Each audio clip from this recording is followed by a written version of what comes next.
Olá, tudo bem com você? No programa de hoje vamos falar sobre um tema muito importante e urgente, a doação de órgãos. Um assunto sensível que continua sendo um tabu para muita gente, mas também é sinônimo de esperança.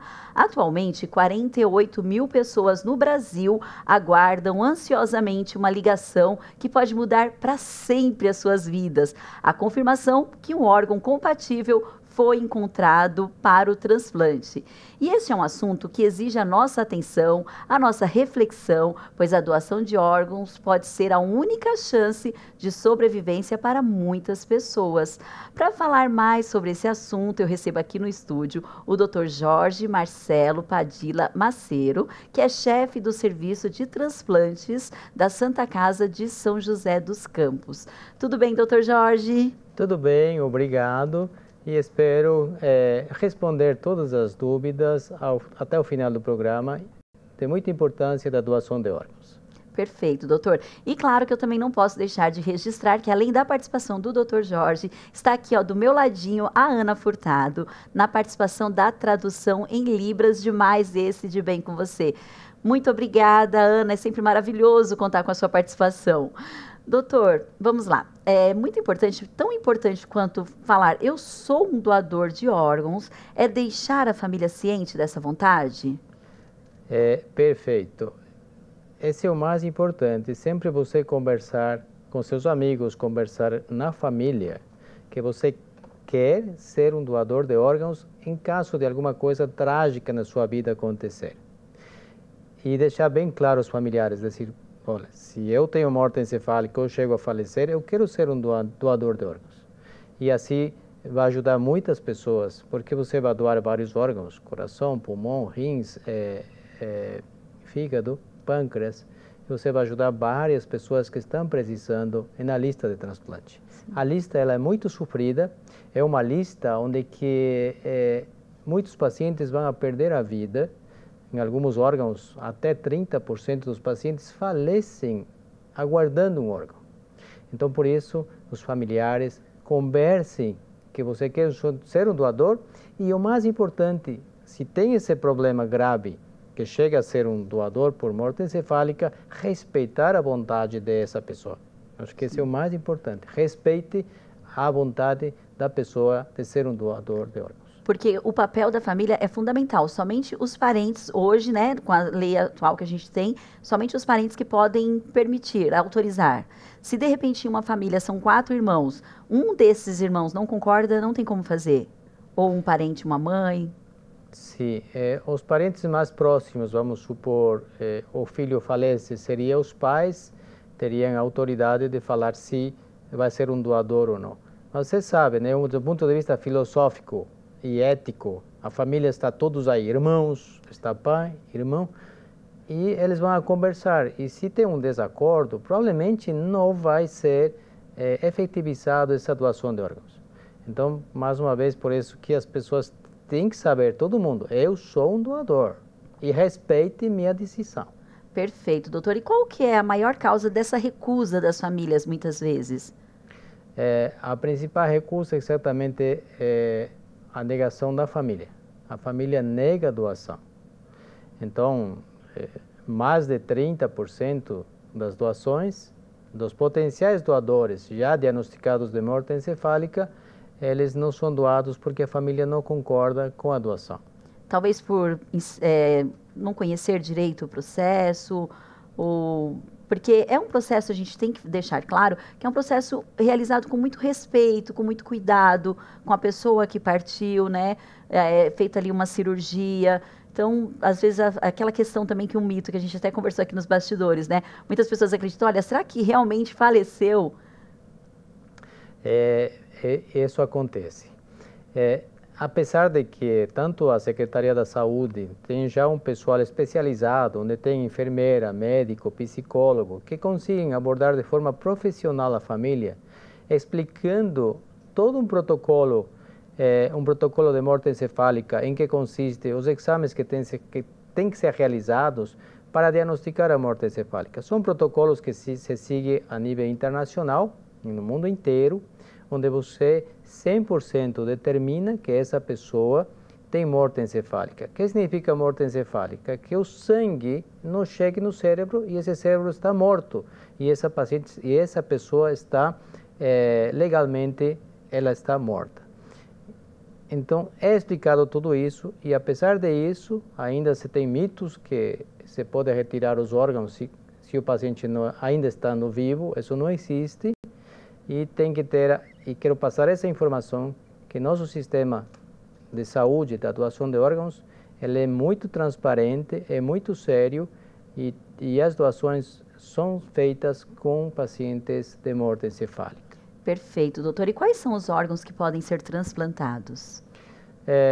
Temos os órgãos sólidos, como são o coração, pulmão, o fígado, o rim, o pâncreas, e também temos uma modalidade que chama-se multivisceral. O que significa multivisceral? Que a gente tira todos os órgãos do abdômen, incluindo o fígado, pâncreas, rins, intestino, e a gente tira todos os órgãos que não estão funcionando e coloca todos os órgãos novos. Então, são casos de tragédias onde perdeu o intestino e o paciente é cirrótico e o paciente ao mesmo tempo faz insuficiência renal. Então, é uma opção para alguns pacientes de uma nova esperança de vida, porque simplesmente o paciente vai falecer ou não tem qualidade de vida nenhuma. Então, essa é uma nova modalidade. Entre os tecidos que podem ser doados, temos a pele, temos as córneas, temos os ossos, temos os vasos sanguíneos, todos esses podem ser também doados. Então, você beneficia a muitas pessoas que estão precisando de uma esperança de vida. Sim, dá para salvar muitas vidas, né, doutor?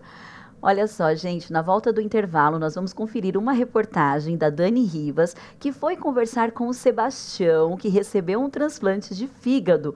Então fica aí que nós já voltamos.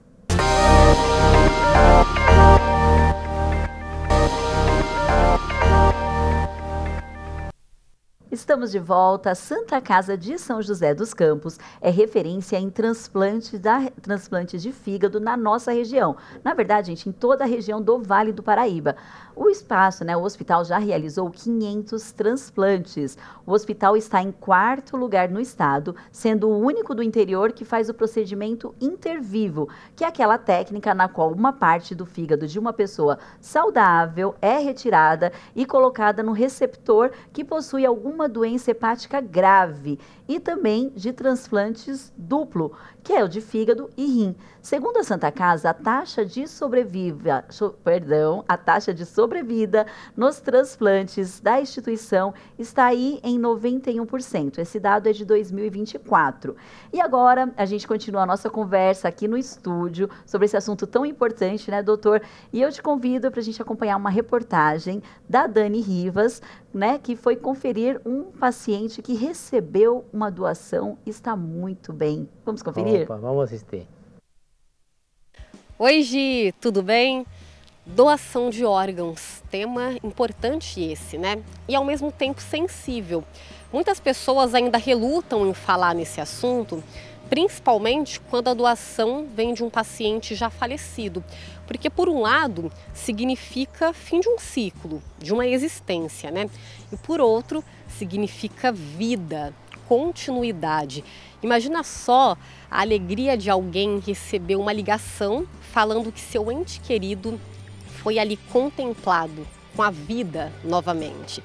Eu vou conversar agora com o seu Sebastião, que há mais de 10 anos ele recebeu um transplante. E a gente vai entender aí um pouquinho como tem sido a vida dele desde então. Bora lá? Entre o diagnóstico da doença, ele foi diagnosticado com cirrose hepática, até o transplante, o senhor ficou 2 anos e meio na fila, e aí é um processo delicado, né? Por um lado, tem a expectativa de conseguir logo o transplante, mas por outro também vem aquela angústia, né? Se vai demorar, se vai ser compatível. Conta um pouquinho da experiência do senhor pra gente. Eu vou dizer para você, não foi fácil. A partir do momento que o médico me deu o diagnóstico, que o meu problema só resolveria através de um transplante. No início, quando eu recebi aquela notícia, eu nunca imaginava. Me deu um... Comentei com a minha filha. O que é isso? vou ter que trocar, né? Aí me explicou certinho, o médico me explicou, aí depois passei por psicólogos, né? Pra gente entrar na cabeça da gente como é feito esse processo de transplante. No mesmo momento que eu estava bem, ficava 15, 20 dias bem, daí uma semana tinha que ser internado. Cheguei a questionar com o médico, doutor, tem muita gente na minha frente, não tinha qualidade de vida nenhuma. Vou ficar mais em casa, só ficar praticamente jogado em casa, digamos assim. Muita medicação também? Muita medicação, qualquer coisa, nossa, era complicado, é complicadíssimo. Eu não desejo para ninguém. E como que foi o pós-transplante do senhor, né? Quando o senhor descobriu que poderia, né, fazer essa cirurgia? Ah, mas é excelente. Hoje eu tenho outra qualidade de vida. Hoje já vai fazer 10 anos e um mês que eu fiz o transplante, né? Graças a Deus nunca mais voltei para o hospital tomar minha medicação, que isso aí eu vou ter que tomar. Medicação. Mas em relação à qualidade de vida, eu tenho outra qualidade de vida.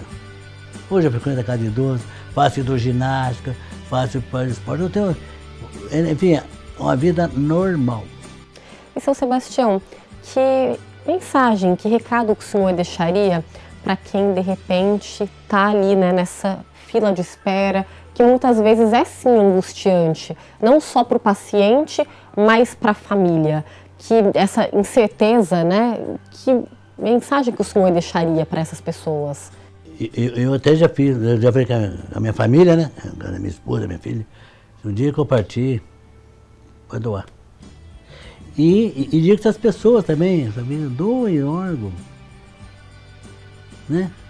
A pessoa partiu desse mundo, meu Deus, não é órgão, vai salvar a tua vida. Né, um ato tão bonito, né? Para quê? Por que não doar o órgão? É isso, Gi. Então, com essa mensagem inspiradora, a gente reforça aqui, né? Manifeste seu desejo ainda em vida, fale com uma pessoa próxima e doe órgãos, né, seu Sebastião? Salve vidas. Salve vidas, ato de amor. É isso, até mais, Gi. Muito bacana, é isso aí, é um ato de amor, salve vidas. Que bacana, né, doutor? Muito, muito emocionante.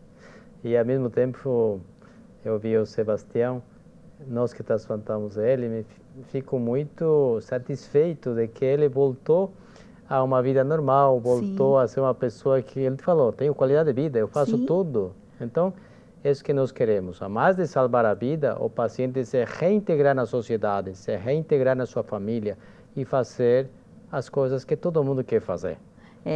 A vida de uma pessoa que recebeu um transplante, ela muda para sempre, né? Muda para melhor. Fale um pouquinho sobre as experiências que ao longo da sua carreira, gente, o doutor me contou aqui, mais de 1000 transplantes? Sim, já temos realizado mais de 1000 transplantes de fígado aproximadamente e foram 500 transplantes aqui consecutivos na Santa Casa de São José dos Campos desde 2009 que começou o programa. Então, não é uma coisa que se fez em 1 ano, 2 anos. Você vê que se passaram quase 15 anos para fazer 500 transplantes. Mas isso denota, sim, uma organização e um trabalho árduo. E não é uma coisa que só faz o Dr. Jorge, isso tem que deixar bem claro. É tudo uma equipe. Desde quem faz a limpeza, pessoal da UTI, pessoal da administração. Precisa muita colaboração de todo mundo, porque você quebra a rotina de um hospital. Ah, imagino. Porque assim, os transplantes são de urgência, então vai vir de madrugada, vai vir sábado, vai vir dias de feriado, então, e todo mundo pois tem que estar preparado para isso, tanto a instituição como os funcionários do hospital. Graças a Deus, a Santa Casa nos acolheu muito bem, com muito amor, e também os funcionários. Até quero fazer um agradecimento para todo mundo, porque a gente não se converteu em um problema, a gente se converteu em uma solução e eles abraçaram essa solução. E assim que estamos até agora fazendo os transplantes na Santa Casa dos Campos. É importante falar e ressaltar que quase 100% são realizados pelo SUS. Perfeito. Sim. E temos uma organização tanto para realizar os atendimentos pré-transplante, durante a internação e pós-transplante. Ótimo, doutor. E eu imagino que a gente estava conversando aqui no intervalo, que a qualidade de vida, como do próprio seu Sebastião, né? A vida segue com mais qualidade, tranquilidade, não precisa mais voltar ao hospital. E o medicamento é para o resto da vida. Precisa tomar mesmo esse medicamento para não acontecer nenhuma rejeição? Precisa. A medicação são imunossupressores para baixar a imunidade e para o paciente não rejeitar. Mas eu sempre falo que o fígado é o que menos precisa imunossupressor, comparado com, por exemplo, pâncreas, rim. Então é uma coisa boa porque os efeitos colaterais também são menores e a taxa de rejeição do fígado é baixa.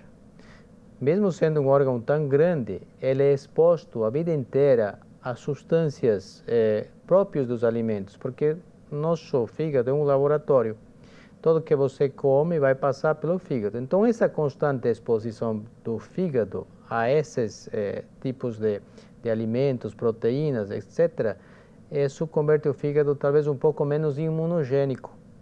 Então, a rejeição é menor e para controlar a rejeição também é um pouco mais fácil.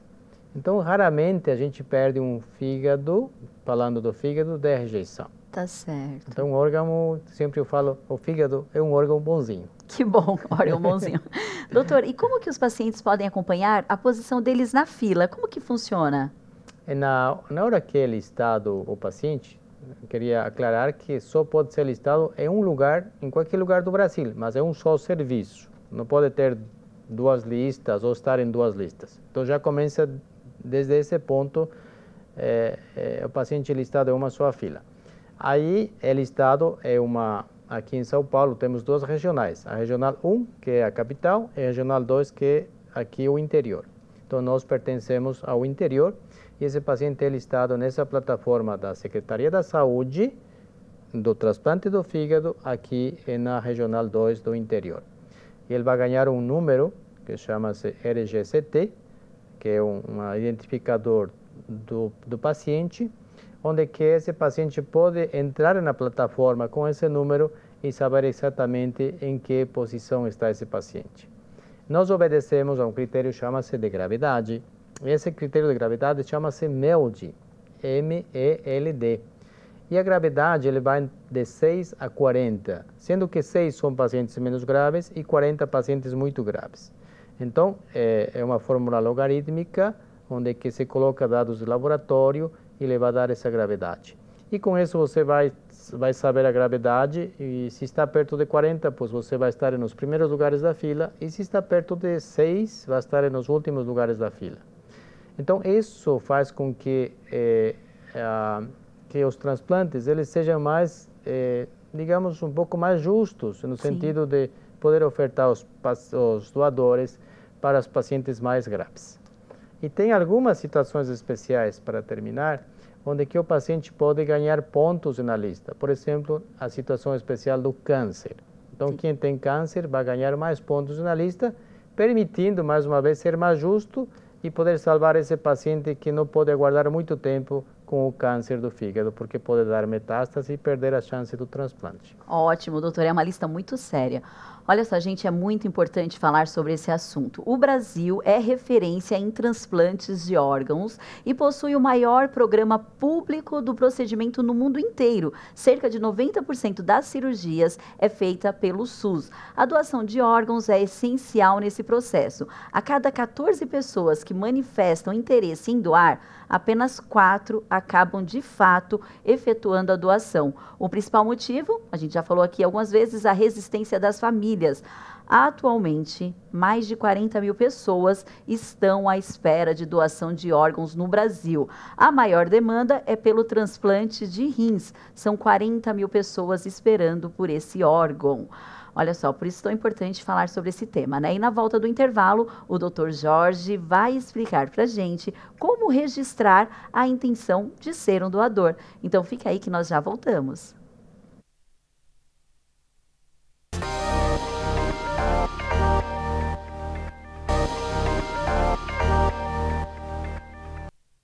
Estamos de volta. Doar órgãos é fazer com que uma parte sua permaneça viva, ainda que muitos se sintam desconfortáveis em falar abertamente sobre o futuro pós-morte. Esse é um tema que deve ser debatido com as pessoas mais próximas do seu convívio. Doutor, estávamos falando aqui no intervalo, né? Como é maravilhoso acompanhar esses casos de sucesso. Até citei que, inclusive, na minha família são 2 casos que eu tenho acompanhado, um há mais de 30 anos, e os 2 estão muito bem, obrigada. Mas a pessoa que quer se tornar um doador, além de falar com a família, existe algum outro caminho? Quais são os caminhos, por favor? Sim, existe. Vou falar a respeito do fígado, né? O paciente, primeiro, tem que ter morte encefálica. Então, para ser um doador, o paciente tem que ser primeiro diagnosticado de morte encefálica, e isso é realizado por protocolos internacionais, onde que você segue e diagnostica que simplesmente o sangue que sai do coração não chega no cérebro, porque o cérebro já morreu. Então, esse paciente é diagnosticado de morte encefálica, esse paciente está morto. Pela lei, ele está morto. Então, esses pacientes podem aproveitar os órgãos, nos diferentes órgãos. O mais importante, como já falou, tem que se falar na família, que você quer ser um doador e a família tem que respeitar a vontade dessa pessoa. Inclusive, está se criando um projeto de lei onde que, se a pessoa manifestou em vida que quer ser um doador, a família tem que respeitar, e ante a lei, a família não poderia se opor à doação dos órgãos. Tem uma parte ética, tem uma parte filosófica, porque você está em um momento de muita dor, o familiar está com muita dor, com muita tristeza, então não é fácil. Mas tem pessoal especializado, tanto psicólogos, médicos, que vão ajudar para poder acolher essa família, explicar de forma científica, clara, às vezes também com términos que possam entender, que a doação é segura no Brasil. Tá certo. E além desse modelo de doação, né, quando a pessoa falece, existe também a doação, eu estou viva e eu posso contribuir com a doação. Como que é feito? Quais órgãos que podem ser doados? Existe uma pronúncia que vocês falam, intervivos, é isso? É isso, exatamente.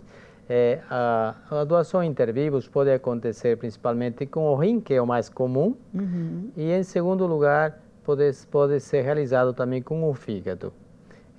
Viemos trabalhando desde o ano 2000 com esse transplante, e aqui na Santa Casa, desde 2019, temos feito esse transplante. Ele é muito mais complexo e ele precisa mais tecnologia. Somos 8 médicos que atuamos porque precisamos fazer tanto a cirurgia do doador como a cirurgia do receptor. Qualquer pessoa que tem uma doença do fígado que precise ser transplantada, nós sempre falamos que existe uma possibilidade do transplante de doador vivo. Então, o doador vivo é uma pessoa sadia, entre 18 e 50 anos, que seja, em caso do fígado, do mesmo tipo de sangue, e que seja familiar até a quarta geração. Eles podem doar sem nenhuma autorização judicial, e acima disso, ou algumas pessoas são amigos que querem doar, já precisa uma autorização judicial. Então, fazemos um protocolo muito extenso de exames de sangue, exames de imagem, passa no psicólogo umas 2, 3 vezes para saber que a pessoa está que está bem, e depois disso temos reuniões multidisciplinares para poder, no final, falar que essa pessoa pode ser um doador e que é uma doação segura, tanto para o donante, que é o mais importante, e também para o receptor. Perfeito. Com taxas de sucesso muito altas e sobrevidas também equivalentes ao doador falecido. Ótimo, doutor. E existe algo que impede o transplante? Alguma doença, de repente? Já falando de doador falecido, né? Algumas infecções muito graves, pacientes com sepsis ou com infecções desde o ponto de vista cerebral, meníngeo, alguns tipos de câncer, principalmente câncer do aparelho digestivo, do pulmão. Então, seria alguns tipos de câncer, infecções graves, infecções por, inclusive, HIV, E a idade não é um limite. Para alguns órgãos, por exemplo, o rim, para o fígado, nós já tivemos doadores até de 80 anos e os pacientes saírem bem. Porque assim o fígado, mais uma vez, é um órgão bonzinho e ele às vezes chega aos 80 anos e ele é um órgão bom que pode ser utilizado. Perfeito, doutor. E para a gente concluir, quais as dicas ou quais as orientações para as pessoas que estão assistindo a gente, que receberam um órgão, que passaram pelo transplante, para seguir aí com boa qualidade de vida? Bom, eles sabem, né? Tem que ser disciplinados no sentido de tomar suas medicações e também se cuidar muito com a equipe multidisciplinar, tanto um nutricionista, às vezes precisamos um endócrino, um cardio, porque os efeitos colaterais desses medicamentos são principalmente, o paciente pode apresentar diabetes, hipertensão.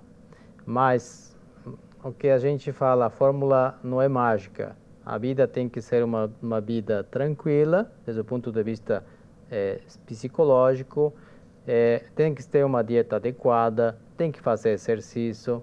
Então, acho que isso é importante. E seguir as medicações e seguir as orientações médicas. Vida que segue. Vida que segue. Perfeito. Bom, doar órgão é um gesto que ajuda a salvar vidas. Se você que está assistindo a gente tem vontade, mas ainda está inseguro em relação aos procedimentos, converse com o médico para tirar todas as suas dúvidas e, principalmente, falamos aqui em todos os blocos, comunique a sua família sobre essa intenção, a intenção de doar órgãos. Afinal de contas, doar órgãos é fazer com que uma parte sua permaneça viva para sempre. Doutor, muito obrigada pela participação, foi ótimo. Obrigado pelo convite e espero que as pessoas tenham essa cultura e doem órgãos. Perfeito. Doe órgãos e salve vidas. Salvem vidas. Bom, eu encontro você no próximo programa. Acompanhe a gente por meio das nossas redes sociais. Até a próxima.